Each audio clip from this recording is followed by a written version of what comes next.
Hi there and welcome back to my channel. Now today we're just going to walk around the garden and see what's changed really. Not much has changed because we're in that little period that it's just a bit slow, and then it's just gonna get really quick all of a sudden.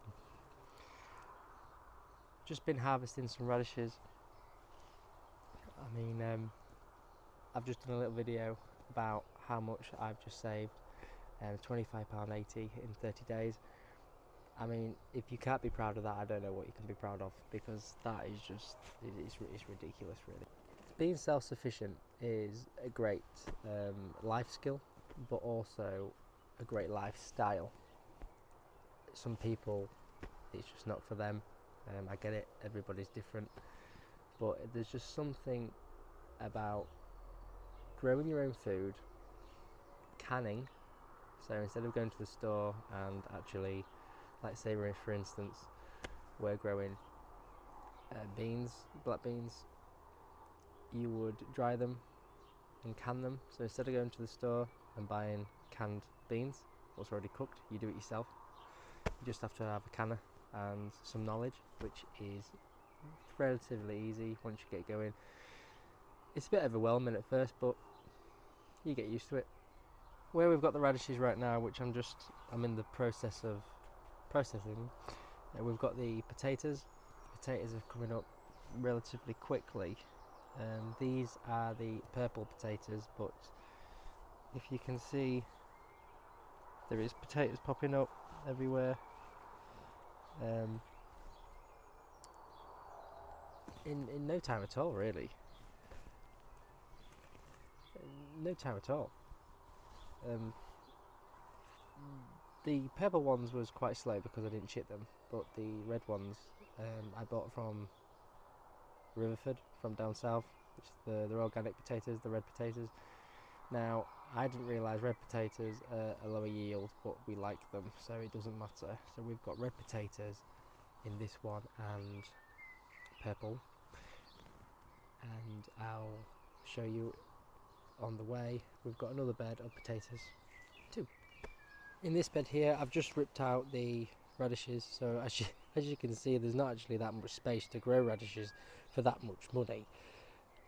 If you did a whole bed worth, you'd probably be saving, I would say, a good £60 to £70 worth of radishes if you sow them densely. The carrots are coming up, the onions. That's why I had to rip the radishes out, because the onions was getting a bit sad really. And then we've got cilantro.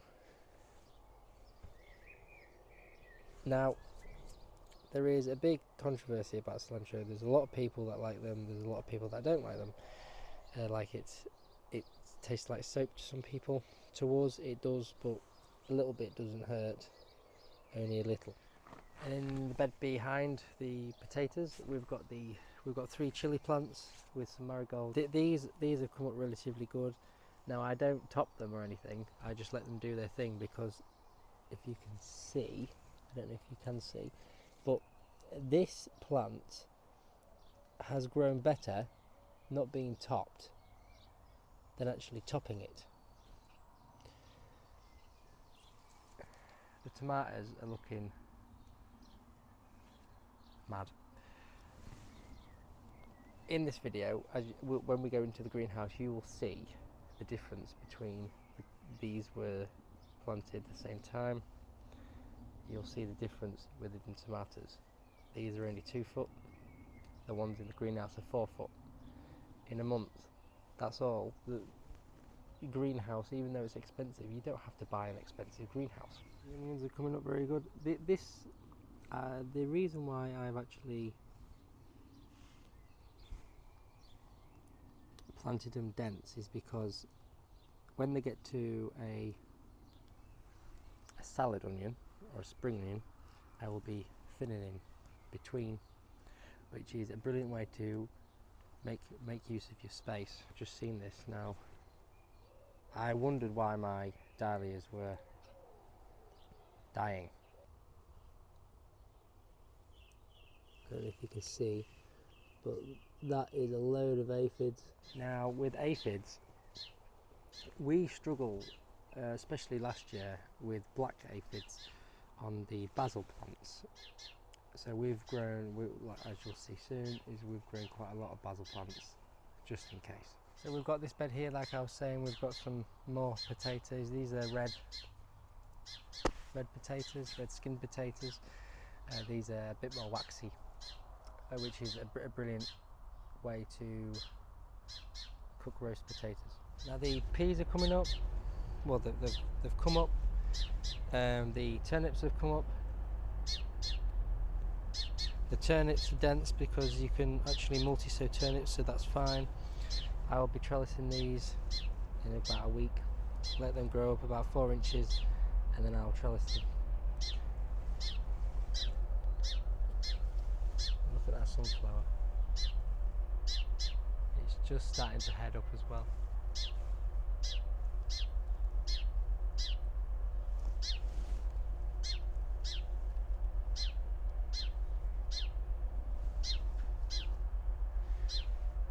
The birds don't mind me here, to be honest.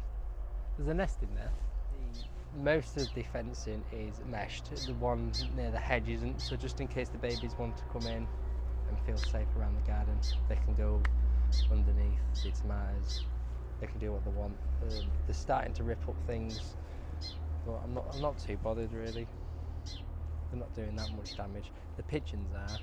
So I mean, the pigeons were sat in my onions last night, and that's why there's like a patch where the onions aren't there anymore.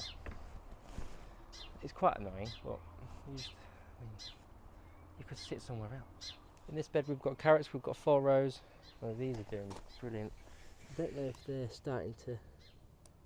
Oh yeah. It just takes time. These are Autumn King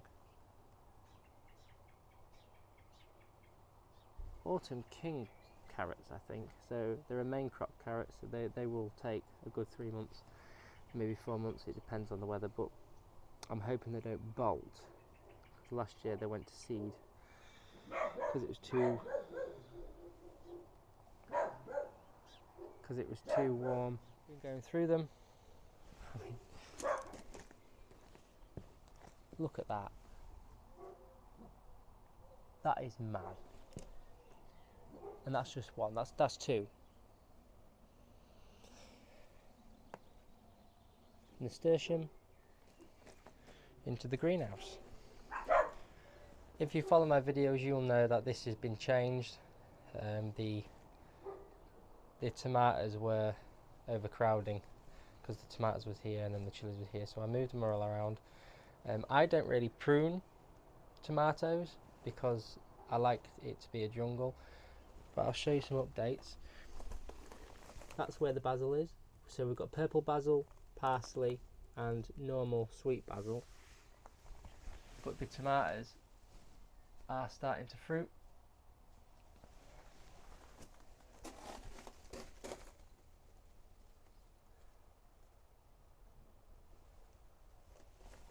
The chilies are starting to fruit too. I don't know if I'll be able to see them.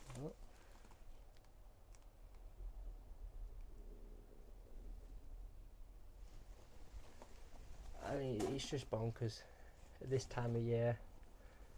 I mean, we're not even in summer yet. The one thing I like about a greenhouse is that because you can just kind of you can plant stuff early, sometimes 2 months before. This winter I might be putting a greenhouse radiator in there, so then we can kickstart, because I think these tomatoes are going to be in here till the end of October or maybe the end of September. So I will be starting lettuce and winter crops to go in the greenhouse, but to get them going, probably pop a greenhouse heater in there just to keep it about probably 6 degrees, just to get them to grow really.